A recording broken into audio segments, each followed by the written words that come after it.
안녕하십니까? 부동산의 맥을 짚어드리는 부동산 손박사입니다. 결국 터질 게 터졌습니다. 이재명 대통령이 직접 정부를 이기는 시장은 없다며 다주택자 양도세 중과 유예 연장은 전혀 고려하지 않는다고 못을 박았습니다. 많은 분들이 설마 하셨을 겁니다. 하지만 이제 기대는 접으셔야겠습니다. 현행 다주택자 양도세 중과 한시적 유예 조치는 오는 5월 9일부로 완전히 종료될 가능성이 99%입니다. 대통령이 SNS를 통해 연장을 기대했다면 오산이라고까지 표현했으니까요. 이게 끝나면 뭐가 문제냐? 바로 세율이 미친 듯이 뛰입니다. 조정 대상 지역 내 2주택자는 기본 세율에 20%가 더해지고 3주택 이상은 무려 30%가 가산됩니다. 지방세까지 합치면 최고 세율이 82.5%에 달하게 됩니다. 10억 벌면 8억 넘게 나라가 가져가는 겁니다. 더 무서운 건 이겁니다. 그나마 세금을 줄여주던 장기 보유 특별 공제 혜택도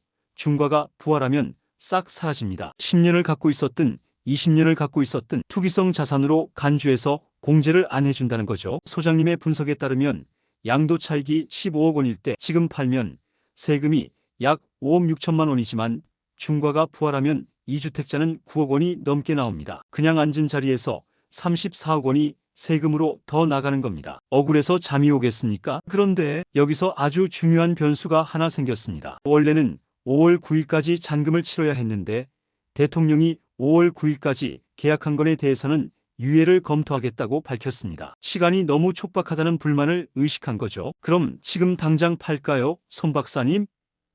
이렇게 물으시겠죠. 하지만 시장 상황이 녹록지 않습니다. 대출 규제 꽉 막혀 있죠. 일부 지역은 토지거래 허가 구역이죠. 매수자가 돈을 구해오기 힘든 상황입니다. 정상적인 가격에 팔려면 3개월은 걸리는데 시간이 정말 없습니다. 단기 전망 3월 4월 급매물 출현. 결국 5월 9일 전에 계약하려는 분들이 2월 3월 4월에 몰릴 겁니다. 특히 똘똘한 한 채가 아닌 외곽 지역의 못난이 매물이나 중하급지 물건들이 급매로 쏟아져 나올 가능성이 높습니다. 세금 폭탄 맞느니 싸게라도 팔자는 심리가 작동하는 거죠. 그렇다면 5월 이후에는요, 오히려 매물이 싹 잠길 겁니다. 양도세 80% 내고 누가 팔겠습니까? 차라리 자녀에게 증여하거나 정권 바뀔 때까지 버티기로 들어갑니다. 결국 시장에 물건이 없어서 가격이 오히려 튀어오르는 부작용이 생길 수도 있습니다. 다주택자만 문제냐? 아닙니다. 대통령은 살지도 않으면서 보유만 하는 1주택자에게 왜 세금을 깎아주냐며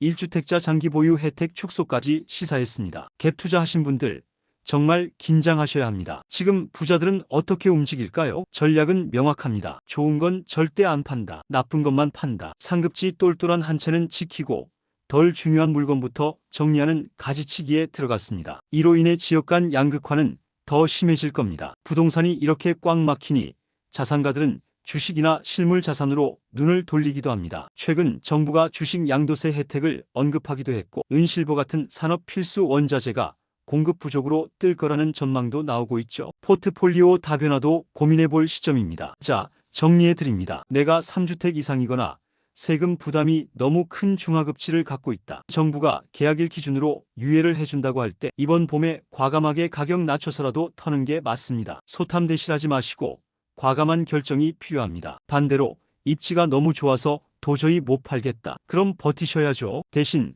버틸 체력을 만드셔야 합니다. 전세를 월세로 돌려서 현금 흐름을 만들고 그 돈으로 보유세를 낼 준비를 하십시오. 애매하게 버티다간 경매로 넘어갑니다. 5월 9일 시간이 정말 얼마 안 남았습니다. 혼자 고민하지 마시고 전문가와 상의해서 내 자산 지키는 현명한 선택하시길 바랍니다. 오늘 내용이 도움되셨다면 구독과 좋아요 부탁드립니다. 지금까지 부동산 손박사였습니다.